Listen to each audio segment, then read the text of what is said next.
The Hound by H.P Lovecraft. 1. In my tortured ears there sounds unceasingly a nightmare whirring and flapping, and a faint, distant baying as of some gigantic hound. It is not dream. It is not, I fear, even madness, for too much has already happened to give me these merciful doubts. St. John is a mangled corpse, I alone know why, and such is my knowledge that I am about to blow out my brains for fear I shall be mangled in the same way. Down unlit and illimitable corridors of eldritch fantasy sweeps the black, shapeless nemesis that drives me to self-annihilation. May heaven forgive the folly and morbidity which led us both to so monstrous a fate, wearied with the commonplaces of a prosaic world, where even the joys of romance and adventure soon grow stale. St. John and I had followed enthusiastically every aesthetic and intellectual movement which promised respite from our devastating ennui. The enigmas of the symbolists and the ecstasies of the pre-Raphaelites all were ours in their time, but each new mood was drained too soon of its diverting novelty and appeal. Only the sombre philosophy of the decadence could hold us, and this we found potent only by increasing gradually the depth and diabolism of our penetrations. Baudelaire and Huysmans were soon exhausted of thrills, till finally there remained for us only the more direct stimuli of unnatural personal experiences and adventures.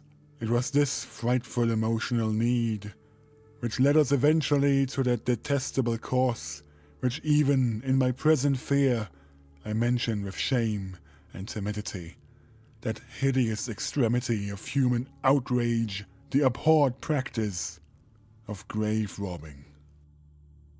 I cannot reveal the details of our shocking expeditions, or catalogue even partly the worst of the trophies adorning the nameless museum we prepared in the great stone house where we jointly dwelt, alone and servantless. Our museum was a blasphemous, unthinkable place, where with the satanic taste of neurotic virtuosi we had assembled an universe of terror and decay to excite our jaded sensibilities. It was a secret room, far, far underground, where huge winged daemons carven of basalt and onyx vomited from wide grinning mouths weird green and orange light, and hidden pneumatic pipes ruffled into kaleidoscopic dances of death, the lines of red charnel things hand in hand, woven in voluminous black hangings. Through these pipes came at will the odors our moods most craved, sometimes the scent of pale funeral lilies, sometimes the narcotic incense of imagined eastern shrines of the kingly dead, and sometimes, how I shudder to recall it, the frightful, soul-upheaving stenches of the uncovered grave.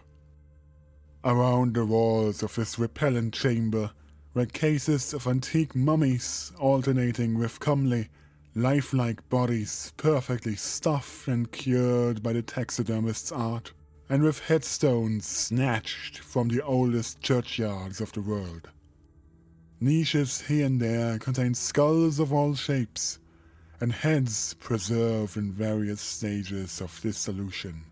There one might find the rotting, bald pates of famous noblemen, and the fresh and radiantly golden heads of new buried children.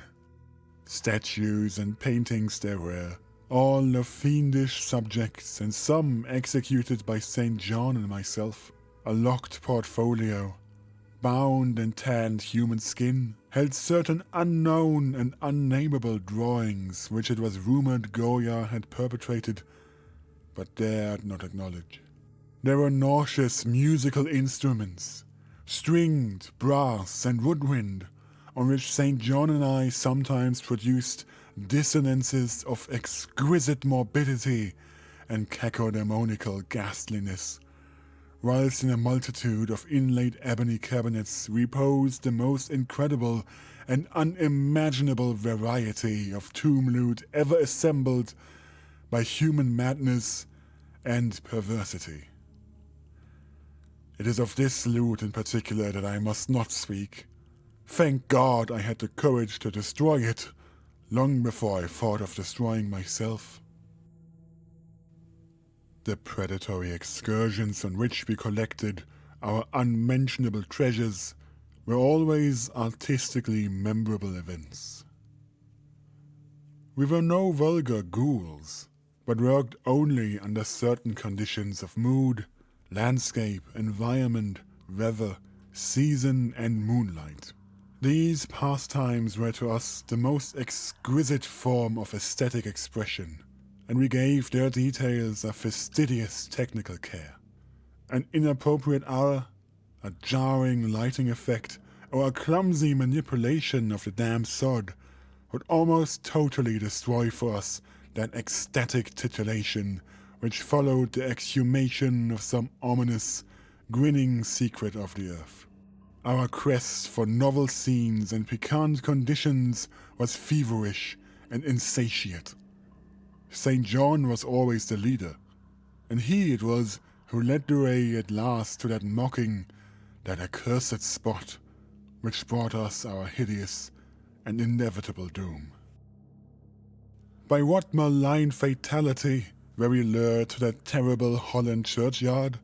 I think it was the dark rumour and legendary, the tales of one buried for 5 centuries, who had himself been a ghoul in his time and had stolen a potent thing from a mighty sepulchre. I can recall the scene in these final moments, the pale autumnal moon over the graves, casting long, horrible shadows, the grotesque trees drooping sullenly to meet the neglected grass and the crumbling slabs, the vast legions of strangely colossal bats that flew against the moon, the antique ivied church pointing a huge spectral finger at the livid sky, the phosphorescent insects that danced like death fires under the yews in a distant corner, the odors of mold, vegetation, and less explicable things that mingled feebly with the night wind from over far swamps and seas, and worst of all, the faint deep-toned baying of some gigantic hound which we could neither see nor definitely place. As we heard this suggestion of baying, we shuddered, remembering the tales of the peasantry, for he whom we sought had centuries before been found in this selfsame spot, torn and mangled by the claws and teeth of some unspeakable beast. I remembered how we delved in the school's grave with our spades, and how we thrilled at the picture of ourselves, the grave, the pale watching moon, the horrible shadows, the grotesque trees, the titanic bats, the antique church, the dancing death fires, the sickening odors, the gently moaning night wind, and the strange, half-heard, directionless baying, of whose objective existence we could scarcely be sure. Then we struck a substance harder than the damp mold, and beheld a rotting oblong box crusted with mineral deposits from the long, undisturbed ground. It was incredibly tough and thick, but so old that we finally pried it open and feasted our eyes on what it held. Much, amazingly much, was left of the object despite the lapse of 500 years. The skeleton, though crushed in places by the jaws of the thing that had killed it, held together with surprising firmness, and we gloated over the clean white skull and its long, firm teeth, and its eyeless sockets that once had glowed with a charnel fever like our own. In the coffin lay an amulet of curious and exotic design, which had apparently been worn around the sleeper's neck. It was the oddly conventionalized figure of a crouching winged hound, or sphinx with a semi-canine face, and was exquisitely carved in antique oriental fashion from a small piece of green jade. The expression on its features was repellent in the extreme, savoring at once of death, bestiality, and malevolence. Around the base was an inscription in characters which neither St. John nor I could identify, and on the bottom, like a maker's seal, was graven a grotesque and formidable skull. Immediately upon beholding this amulet, we knew that we must possess it, that this treasure alone was our logical pelf from the centuried grave. Even had its outlines been unfamiliar, we would have desired it. But as we looked more closely, we saw that it was not wholly unfamiliar. Alien it indeed was to all art and literature which sane and balanced readers know, but we recognized it as the thing hinted of in the forbidden Necronomicon of the mad Arab Abdul al-Hazred, the ghastly soul symbol of the corpse-eating cult of inaccessible Leng in Central Asia. All too well did we trace the sinister lineaments described by the old Arab demonologist. Lineaments, he wrote, drawn from some obscure supernatural manifestation of the souls of those who vexed and gnawed at the dead. Seizing the green jade object, we gave a last glance at the bleached and cavern-eyed face of its owner and closed up the grave as we found it. As we hastened from that abhorrent spot, the stolen amulet in St. John's pocket, we thought we saw the bats descend in a body to the earth we had so lately rifled, as if seeking for some cursed and unholy nourishment. But the autumn moon shone weak and pale, and we could not be sure. So, too, as we sailed the next day away from Holland to our home, we thought we heard the faint, distant baying of some gigantic hound in the background.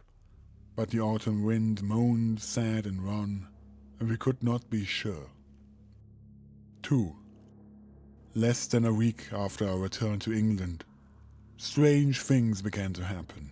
We lived as recluses, devoid of friends, alone, and without servants in a few rooms of an ancient manor house on a bleak and unfrequented moor, so that our doors were seldom disturbed by the knock of the visitor.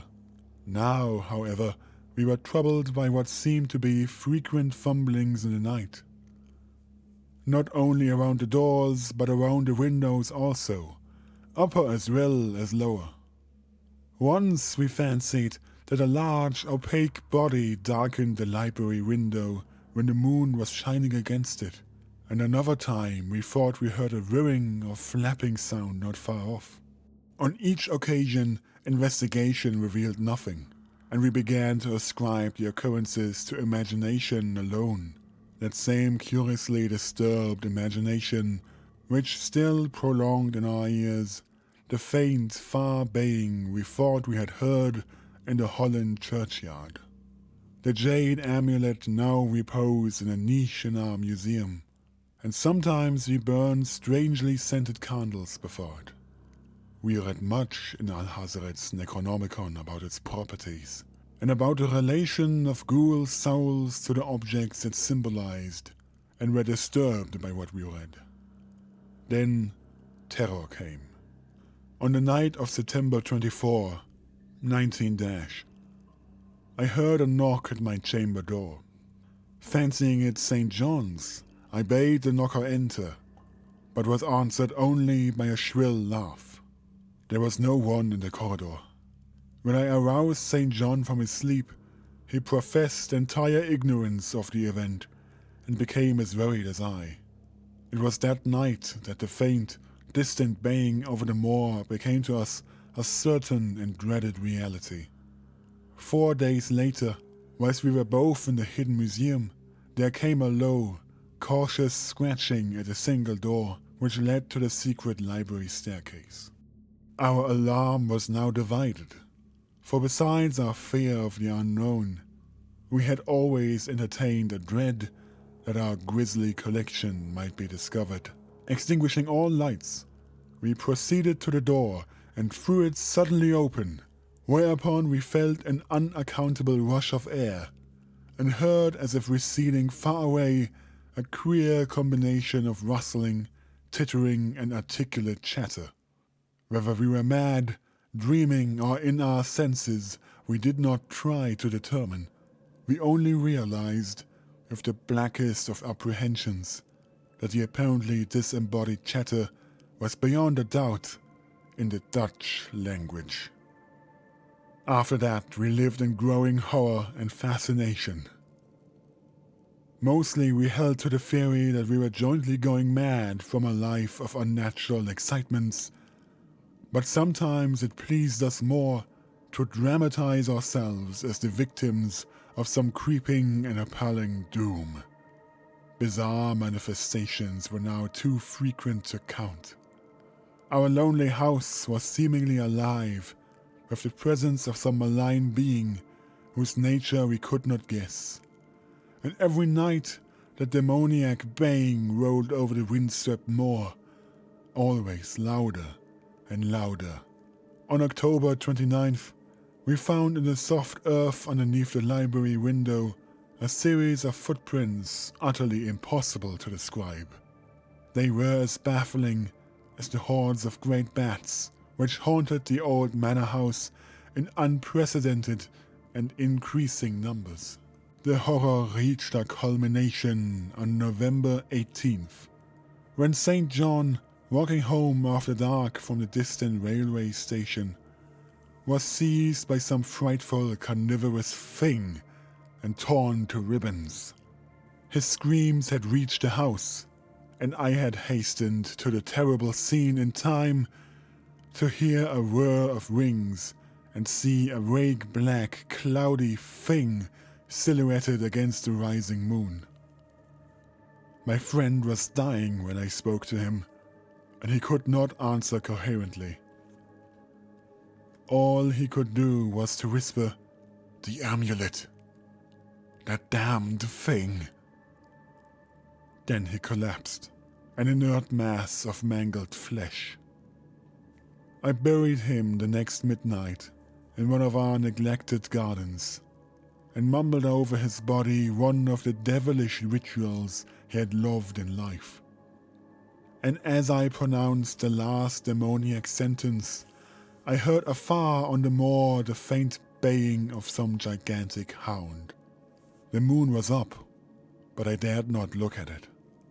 And when I saw on the dim-lit moor a wide nebulous shadow sweeping from mound to mound, I shut my eyes and threw myself face down upon the ground. When I arose trembling, I know not how much later, I staggered into the house and made shocking obeisances before the enshrined amulet of green jade. Being now afraid to live alone in the ancient house on the moor, I departed on the following day for London, taking with me the amulet after destroying by fire and burial the rest of the Empire's collection in the museum.